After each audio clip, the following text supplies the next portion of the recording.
I'm so excited to be giving the first presentation on this year's Fashion Now and Then, which of course, as Dr. Seifers just told us, explores the theme of fine art and fashion. To paraphrase our wonderful First Lady, Mrs. Obama, when they go high, I go low. You're going to get a lot of wonderful, very academic talks that look at beautiful fine art and its relationship with fashion, and meet some wonderful fine artists who are presenting themselves. But I'm going to start a little bit lowbrow with my talk, Cezannes of Suburbia, the paint-by-number craze of the mid-century. Okay, hands up, let me just do a head count. Who in this room has ever done a paint-by-number? That is most of us. Hands up who has never done a paint-by-number. Okay, don't stay out past your bedtime. And you will not have any wine downstairs. Paint-by-number, we know exactly what generation this is.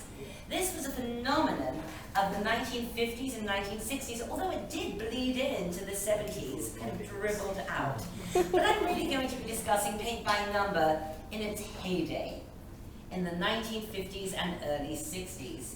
Because you know what? You can tell the entire history of mid-century America and the world through paint-by-number. Wait, you really can. You can go from the Eisenhower era to the Kennedy era. Meet Elvis, rock and roll is born, and there he is in paint-by-number. The space race, paint-by-number. What about the B-movies of the era? Creatures from the Black Lagoon, scary as they were. They can't have been scarier than this. That was really scary. The tiki craze and mid-century exoticism, that is manifest in paint-by-number too. And the Queen's coronation. Oh, there she is, HRH, Queen Elizabeth, with some sort of terrible affliction on her cheek there. I don't know. Very odd. She looks like she's trying to grow a beard. She does a bit. Where did paint-by-number come from? Now, there had always been things a bit like paint-by-number. Even in the 1920s, there were sort of painting books for children with numbers that corresponded, but they didn't have that cool, catchy name, paint-by-number, or PBN, as people started calling it as soon as it kicked off. And they were actually invented by an individual. And here he is. His name is Dan Robbins. What did Dan Robbins do? Well, he was the commercial artist for the Palmer Paint Company, which was a Midwestern company that produced and sold paint for houses, for walls, industrial paint. In the post-war era, they found they had a surplus of colors that weren't popular and that were very difficult to remix. So the president of Palmer Paint put out a kind of sort of APB to all of his employees, offering a little monetary prize, a stipend for anyone who would come up with a good idea on how to use up and sell the unwanted paint. Dan Robbins, being the commercial artist who was employed, came up with an idea that he thought was genius. Paint-by-number. Basically, a painting, a drawing with numbers that corresponded to the unwanted paint. The president of Palmer Paint had absolutely no idea what the hell this guy was talking about. He couldn't get it. He said people won't want to do it. This is for children. It's too difficult. Show me. And so Dan Robbins created the first paint-by-number with that lovely blue line of his and all the little numbers, and he gave it to the president of Palmer Paint Company and said, do it. The president was, Mr. Palmer was rather skeptical, but he gave it a go, and then created I'm Rembrandt. He announced that he was Rembrandt. He was so pleased with what he had done. You can imagine like an industrial paint manufacturer in the Midwest. And paint-by-number took off. But when you think about it, we're all used to it now. We know exactly what it is. It was kind of a hard sell at the beginning. Trade shows was the venue for getting this product off the ground. This is a poster from a trade fair in the early 1950s. And they would employ people to sit there and do a paint by number. And look, anyone can do it. The lady painting this picture is not a painter. Oh, shock. Just fill in the color, blah, blah, blah. But then Palmer realized the potential here, because at those trade fairs, a lot of people were suddenly interested, saying, you know what, I think I could sell this in my store. I could sell this might work. So Palmer Paint launched its own artsy division, Craftmaster. Paint your own gallery of subjects, the art of creative relaxation. Paint by number. I love this. It's so rare to find this kind of image in color from this era. But look at this store display, artist material for the amateur student professional. And there it is, nothing but paint by number. I painted it myself. Boy, you're going to see, she really did paint it herself. When we get our teeth into this. I love this. Look, let a typical family tell you why they prefer Craftmaster Paint by Number sets. That is an entire family, all beavering away at paint by number. I cannot stress to you what a ridiculous craze it was. Everyone was doing it. Everyone, families would do it, students would do it, couples would do it, mums would do it, everybody had to be doing paint by number.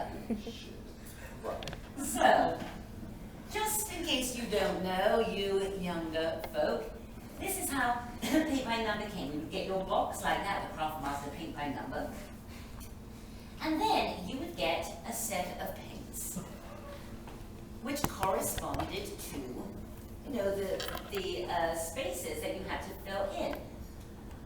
Problem number one is that not every one of these colors corresponded to every color you needed. People had to mix their own colors. Exactly. Well, you'll see. So, mix, 2/3 9 with 2/3 4 with 1 dot of 19, and you will get the color of Jesus's beard. Didn't always work out that way, as you will see. So it kind of looked like that. And then, of course, you would get your canvas. And the canvases were canvas. They were stiff board, which were easy to frame and hang. Here, you can see, you can recognize what paint by number masterpiece that is. Vermeer. That's Vermeer, isn't it? The painter. And it's kind of complicated. Look at all of those numbers. Too many. Well, you'll see. Some people gave up on half the numbers and thought, screw it, So, and then again, too many numbers. But just in case you don't know and have never tried to do this, this is how it worked. You got your template, and then you would start painting it until you got your painting. Some people went rogue. I love this. There's always a maverick out there. I don't want my cat to look like that. Exactly. So, already we're seeing that some people were not happy to just paint by number. They actually thought they were being artists with this. But the big question, and I always say this to all of my students, many of whom are here, thank you so much for coming, guys. Oh, you're welcome. Is, okay, we can all acknowledge paint by number was a massive craze in the 50s and early 60s, but the big question is why? I always tell my students, don't I, guys, when we look at fashion trends, fashion crazes, so what that everybody wore miniskirts in the 1960s? The interesting question is what? Why? Why did they? Same thing with paint by number. It was the big craze of this era. Everybody wanted to be a Cezannes of Suburbia. But why? Here are some theories. Some are mine, some have been offered up by others. One theory really speaks to Cold War conformity, right? Remember, this was the era of the Cold War.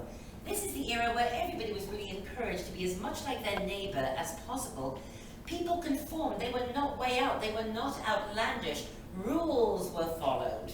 Societal rules were followed, which is why everybody dressed so beautifully in this era. They followed the rules.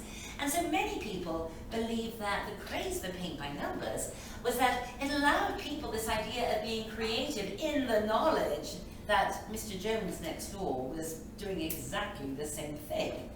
And so everyone would end up with exactly the same masterpiece for their walls. I don't really buy this theory though. I think it's probably more likely to do with what I call cultural hotspots. In fact, I gave a talk on this last week elsewhere. In the 20th century and 21st, every decade has its cultural hotspots, places, locations that just capture the imagination of the world and inspire everything from fashion to movies to music to homeware, everything. I'll give you some examples. Egypt in the 1920s, a cultural hotspot. There was a craze for ancient Egypt. Can any of my students tell me why there was a craze for ancient Egypt in the 20s? We're not up there yet in fashion history. Because they discovered King Tut's June. great. Very good. Round of applause for Miss Helen Smith. Absolutely. In 1922, Howard Carter discovered the tomb of Tutankhamun, and of course that set out the whole, Egyptian craze, as seen here in this wonderful Palmolive ad, reincarnation of beauty. But what did the Palmolive, I'm sorry to interrupt, but what did the Palmolive dishwashing liquid have to do with Ancient Egypt, absolutely nothing. That's the point. It's like Okay. everybody jumped on top of it to try to, cash in on the craze for Egypt. In the 1940s, because of Roosevelt's good neighbor policy, you will remember that, there was suddenly a craze for everything Latin. Movies like Down Argentine Way, Carmen Miranda, songs like the Coffee Song. Latin America and Central America was sold as the coolest, hippest, chicest places in the world in the war years because of Roosevelt's good neighbor policy. In the 60s, come on, it was swinging London, wasn't it? It was Carnaby Street, the Beatles, the Fab Four, Mary Quant. And in the 80s, Miami was the hot spot, right? We had Miami Vice, Versace moved to Miami, the Golden Girls lived in Miami. Every decade has one, and in that sort of 1950s, early 60s era, France, Paris was the cultural hotspot.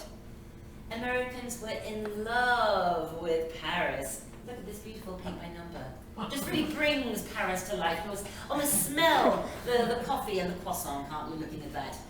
But so many movies from this era tapped into this. An American in Paris, Funny Face. We're all fashion people, well many of us are. We know Funny Face, set in Paris.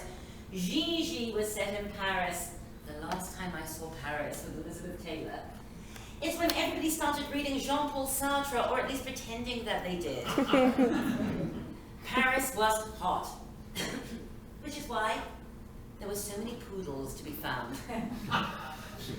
Poodles come from where? France. They're called French poodles after all.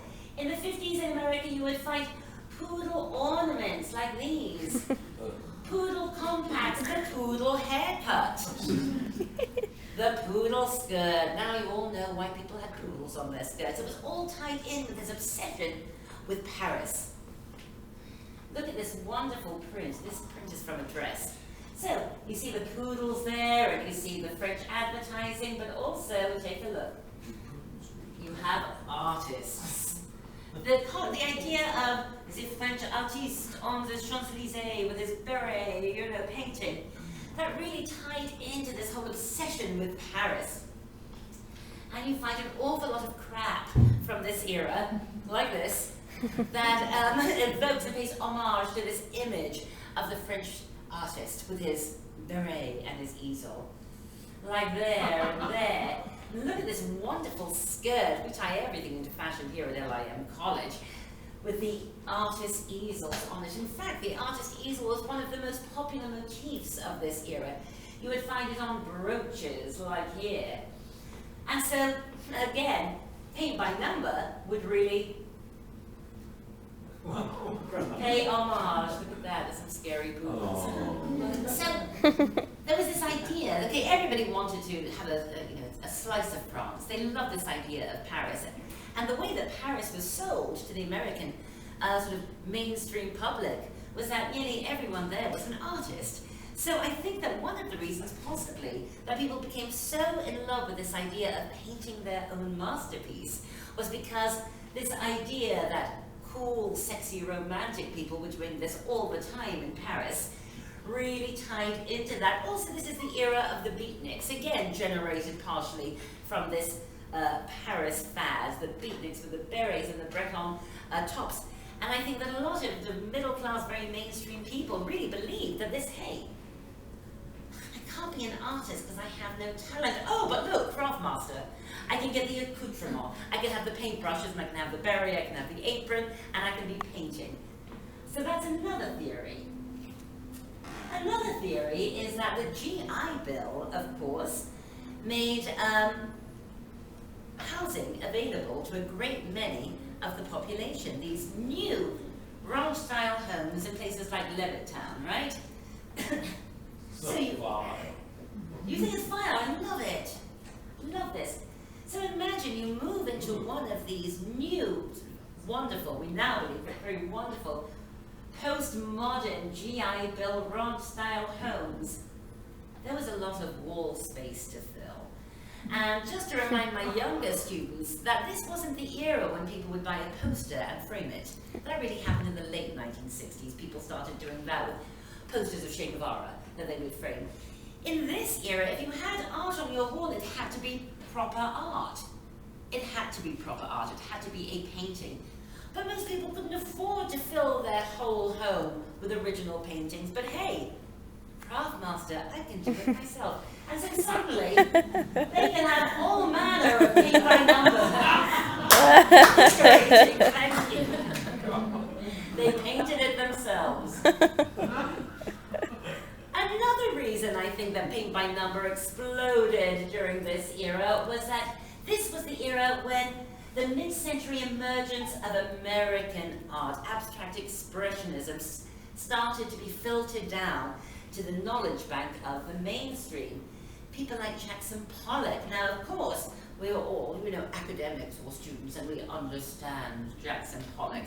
But the average Joe on the street is like, well, he's an artist. He can do that. I can get a paint by number. I can do that too. It wasn't an easy sell for a lot of people during this era, but it was a fascination. And I think Americans were very proud that, after talking about Fauvism and Italian futurism and Cubism and this and that and surrealism and nice Chaplin-Kais, people were finally starting to talk about American art. And quite rightly, or quite wrongly, because I think it made a lot of people feel that, hey, if they were American, they could do art too, via paint by number. But we don't really talk about artists that much anymore in the mainstream press. I mean, we watch Entertainment Tonight. It's about celebrities. It's never about painters. But in this era, it really was. People like Pollock and Rothko and various others. Take a look at this. This is from Life magazine. Jackson Pollock, is he the greatest living painter in the United States? And we probably now think he is certainly one of them, but at the time, a lot of people certainly didn't think that.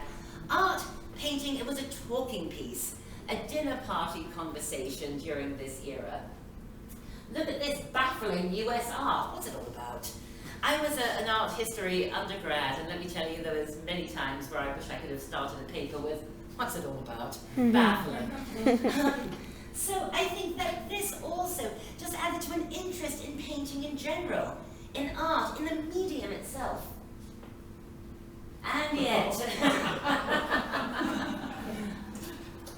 something always just went wrong. That's kind of creepy, isn't it? There's something weirdly unwholesome about this that I just can't put my finger on. But as you know, it was the debate last night, and we're at a very political time, and we're about to vote for a new president, I thought I'd show you our first president by way of homage. You think that's creepy? Hello. Look, Ma, no eyes. What is that? Okay, this is the box for lovely Paul McCartney, a lovely lad from Liverpool, obviously at the height of the... Yes, the Beatles, sensational real-life oil painting. Isn't it wonderful? Paint your own. That's recognisably Paul McCartney, a lovely lad from Liverpool. But then what happened when people tried to do it? They would get that. Oh, no. Kind of like a Mersey beat monster. That's horrible. Something always went strangely wrong. And I think it's because these people, most of the people who are painting these, well, all of the people who are painting these, they weren't artists. So something started to go wrong. They didn't know how to fix it. And they were following the rules, and they were painting in the numbers, and it was going wrong, and they tried to fix it themselves, but without the talent. That's scary. The cat from hell. And you'll see that whoever did this actually framed it. And I said, what made who did this think this was okay? Who want that on the and wall? want that on their wall?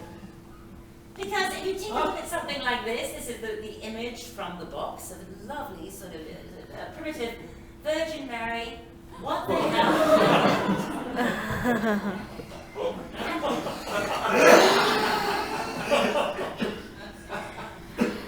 And it is this moment between where it goes wrong, where it went wrong, why did it go wrong, how did it go wrong, how the hell did it go so wrong, that really fascinates people who love paint by number, and I love paint by number. Yet, when it's done right, I honestly think it is beautiful. I think it has a quality about it. The colour, and you'll notice in paint by number, the colours are always rather strange, rather off. Well, this is unwanted colour. So I love this idea of found colour. And I do think these, it's subjective, I know, but I really do think these are beautiful. But the question is, but is it art? Now that's a question we've been asking for a long time. For most of the 20th century, we were asking that question. Well, do you think it's art? Let's do a show of hands. Who thinks paint by number is art? 1, 2, 3. Okay, who doesn't think it's art? You're in the minority, I think. I think you're in the minority, but it's interesting that there is still a question as to whether or not it's art. Well, consider this. What is that? You all know that's the Mona Lisa, don't you? Yeah. Mm-hmm. We know who that is. But this is a paint by number Mona Lisa. So, is it art or isn't it art? Is it the Mona Lisa or isn't it the Mona Lisa? Well, we'd all probably say, well, no, it's not the Mona Lisa. But think about it. At the turn of the 20th century, Marcel Duchamp used the Mona Lisa to ask the very same question. Is it art? We now all accept that LHOOQ is art, don't we? Andy Warhol did his own paint by number. We all accepted that as art. I suppose the thing, although these are clever arguments for paint by numbers inclusion as art, I think that both, well, we know the kind of intellectual game that Marcel Duchamp was playing with us by asking that question and using a postcard of the Mona Lisa. And we also know what kind of kitschy fun and interest in mass production that Warhol had. So we can see that there was an artistic intent behind their work that is sort of missing in paint by number. So, paint by number really fell out of favor. Bible. Oh, in the late 1970s really was when that was the end of it, you know. Kids just wanted to get stoned and, you know, listen to acid rock. They didn't want to do paint by number, and the world had moved on as well. But now we are enjoying an enormous paint by number revival, PBN as the aficionados call it. Now I hope I haven't sounded at all sarcastic about paint by number. A few friends here, including my father, have been in my home and can vouch that I have quite a few mid-century paint by number. I spend most of my time trying to bid on paint by number on eBay, and I always get outbid. They go for hundreds of dollars, and in a way, the more horrific they are, the higher the price. But we are really appreciating paint by number at the moment. Hipsters paint their walls in paint by number. You can get paint by number iPhone cases. Vans brought out a whole paint by number homage. You can even get a whole paint by number dress. So, paint by number is enjoying a revival, and that's great. And I think the colours, the palette is one of the things that people love about it. I think in such a cynical time and a scary time, there is something very naive about many of the subjects that are used in paint by number, babbling brooks and deer and kittens and things that people sort of are responding to in a kitsch, sort of ironically distanced way. But there is an irony about liking paint by number and appreciating paint by number, because really everyone was just following a template that repeated itself and there was no originality there. So this is fashion and art, and I'm going to conclude with my big question for you all. Love it or hate it, we can all agree that paint by number was just following a template with no originality, right? Well, isn't fashion today just doing the same thing? Season after season of designers following the same template. In the paint by number era, you had, deer on a hill. You had, the kittens playing. You had, mountain scenes. In fashion today, we have what? We have classic. We have punk rock. We have rock and roll.